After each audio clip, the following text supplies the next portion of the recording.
people say you shouldn't have had dinner with Trump. I should have dinner with him again, because I'd bring this up in 2 seconds, and he would listen. I can't. Who is bringing it up in that administration? Bill Maher brought a panel of critics onto Real Time with Bill Maher *, and the conversation quickly became heated when they discussed his decision to have dinner with Donald Trump. The panel appeared to view the meeting as something Bill should have avoided, especially given his long history of criticizing Trump. But Maher pushed back against that idea, arguing that sitting down with someone doesn't mean you suddenly support everything they believe. In fact, after the dinner, Bill continued criticizing Trump, making it clear that the meeting had not changed his political views. The real issue seemed to be whether political opponents should be willing to talk to each other at all. Bill argued that refusing to interact with someone simply because you disagree with them only makes political divisions worse. His dinner with Trump was reportedly arranged by Kid Rock, and Maher later explained that the purpose was to see whether a face-to-face conversation could be more productive than constantly trading insults from a distance. That position clearly frustrated some people on the panel, but Bill wasn't backing away. He made it clear that having a cordial conversation with Trump didn't mean he had joined Trump's political movement or stopped criticizing him. So, let's take a closer look at this heated moment from Real Time with Bill Maher and see why Bill's decision to sit down with Donald Trump created such a strong reaction. You know how much money they have. Yeah. Right. Elon Musk's about to become a trillionaire, and it's absolutely going to happen. And the reason, with that much money and that much influence, they can't even pass a basic privacy bill. I've been screaming about it for 20 years. They get mowed down by lobbyists and PACs and everything else. And now there's a new AI PAC that they're funding. All of these same people are funding the AI PAC. They're funding only be outdone by the crypto PAC. Crypto PAC, which got rid of. I mean, they can buy anything, and that's. But you know Elon pretty well. Yes. Okay. Well, not anymore, but. Yeah. Right. Okay. Well, it's been a little but more. He knows you. A little more. Elon won. I know okay. Elon won. Those quotes I read from him, they're from a few years ago at least. It was. It seems like he was the guy, because I do remember when he first said that statement. You can really see the virtue signaling in this moment when Bill Maher asked Kara Swisher whether she knew Elon Musk. At first, she acknowledged that she did, but then the conversation appeared to shift as she clarified her relationship with him. Bill's critics might see that as a normal explanation, while others interpreted it as an effort to distance herself from Musk because of his political views. The broader point Bill seemed to be making was about how political and social pressures can influence the way public figures talk about people they once knew or worked with. Instead of simply answering the question, the discussion quickly became about whether knowing someone means you have to approve of everything they say or do. Bill has become increasingly willing to challenge that kind of thinking, especially when he believes people are more concerned with proving their political loyalty than having an honest conversation. And that's what makes this exchange so interesting. So let's take a closer look at what Bill had to say about Elon Musk, Donald Trump, and the growing divide he said between it to me groups. at an interview that we did. Right. But it was a while ago, over 10 years ago, and I was like, oh, this has not been on my radar? Okay, Elon says it, maybe it is a thing. But lately, I don't hear that from him. Of course you don't, because he wants to be part of the rush of winning. And one of the things, when he said that, and he said it at a conference, because that's when he started OpenAI with Sam Altman and with others, because they were scared of the power of the Googles and the Facebooks and the Apples. And it was to protect people and create guardrails.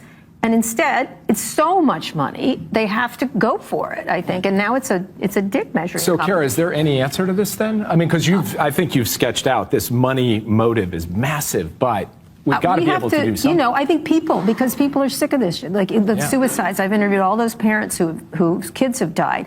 And these people are still trying to skate out of culpability, like as if it's not accountability, legal lawsuits, and someday a perp walk. I'm sorry, it has to happen. The one thing is, first, I actually think it's one place that actually Xi and Trump, when they meet in about a month, actually can agree on something, because both of them are scared of this. Right. Not fully not. The second thing. You think Trump is scared of it? No, I don't think Trump is, but he's desperate for a deal, anything with Xi, so he looks good. Desperate, and I think this could be the one place. Second, I would just say you had two trials slightly off sides, off to the side, which is on the social media and kids. They all went to jury, and the jury took like 10 seconds, boom, slapped them down. That tells you how angry and anxious people are. It's a separate issue than AI. But these media moguls / technology moguls do not understand the loathing people have for the way they are acting. AI is almost as unpopular as the Democratic Party. Right now, the quote. It's like in the polls, it's right there.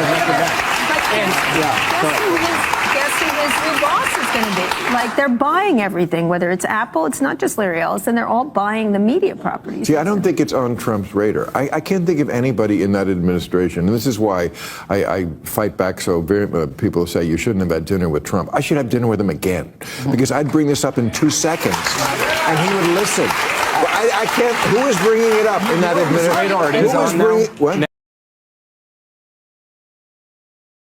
People are talking a lot about aliens and unexplained sightings lately, and some might see that conversation as a distraction from a much bigger issue: artificial intelligence.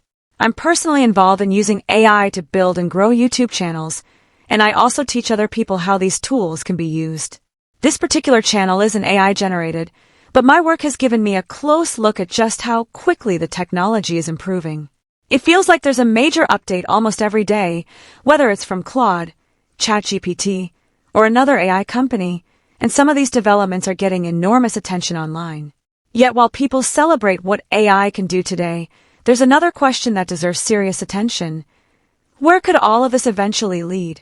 Elon Musk and other technology leaders have warned for years that increasingly advanced AI could create serious risks if humans lose control over systems that become more capable than we are. Some people fear that advanced AI could eventually view humans as an obstacle to achieving its goals, potentially creating consequences that range from massive job losses to much more serious threats. Those scenarios are not guaranteed, and nobody can say with certainty that AI will eventually turn against humanity, but the possibility is serious enough to deserve careful discussion. What's especially strange is that humanity continues developing these systems at incredible speed while still trying to understand the long-term consequences. It almost feels like we're creating the technology that could eventually reshape our entire species without knowing exactly what the final result will look like. Maybe AI will simply become another tool that improves human life. Maybe it will transform society in ways we can't currently predict. Or perhaps poorly managed development could create dangers that are extremely difficult to reverse. The point is that we don't know yet, which is precisely why the conversation matters. There are obviously many immediate political and economic issues competing for attention, and leaders have plenty of problems demanding their focus. Still, AI is advancing so quickly that it deserves a place much higher on the public agenda. I'd actually like to see people such as Bill Maher have a serious conversation with Donald Trump, or whoever is president at the time, about where artificial intelligence is heading, what safeguards are needed, and how governments should prepare for a technology that could fundamentally change the world. The goal shouldn't be panic. It should be understanding the risks before we're forced to deal with them. Authoritarians in Europe and around the world, what do you think of Viktor Orban's defeat last week? I did have that exact thought. Like, again, the media kind of played me. I mean, for years, all I've been reading about is he's the second coming of Stalin. There will never be democracy again in Hungary. And then, people got tired of a guy just like they do in every democracy. They didn't like him, and they wanted somebody with different policies, and they voted him out, and he went and conceded the next day. Yeah. So I do feel a little used. Well, I'll say one thing about this. This guy, a little hurt. This guy did everything he could to tilt the playing field in his favor. And yet, yes, when you add up all the harms that he did to Hungary and this new movement that came in that you would like. It seems like the same pattern keeps repeating itself with major media outlets, and Bill Maher has been increasingly vocal about it. His argument is that some media organizations can become so focused on attention and political narratives that accuracy gets pushed into the background. The same criticism has been directed at coverage of Donald Trump, where headlines and commentary have described him in extremely harsh terms, including comparisons to Hitler and claims that he represents a threat to democracy. Supporters of Trump argue that some of these descriptions go far beyond fair criticism, while critics maintain that they are legitimate political judgments. Either way, the larger issue is how quickly dramatic claims can spread online. Bill has also criticized coverage surrounding stories about scientists allegedly disappearing or being found dead in connection with nuclear research and UFO-related topics. In some cases, older stories can resurface and be presented as though they are breaking news simply because the subject has suddenly become popular again. When that happens, viewers can easily get the impression that something happened recently when the underlying report is actually years old. Critics say this is an example of how the modern media economy rewards attention above everything else. Whether the outlet is mainstream or independent, clicks matter, and emotionally charged headlines tend to attract far more attention than calm, carefully researched reporting. Outrage, exaggeration, and sensational claims can spread incredibly quickly, especially on social media.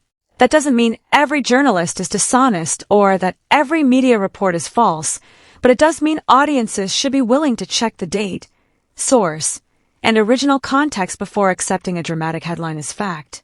And that's what makes Bill's criticism interesting. His position is that political disagreement shouldn't prevent people from talking to one another, which is why he has defended his decision to have dinner with Donald Trump rather than apologize for it. In fact, he has suggested that he would be willing to do it again. So what do you think about Bill Maher's criticism of the media and his decision to sit down with Trump? Share your thoughts in the comments, and let us know what you think about this latest Real Time with Bill Maher discussion.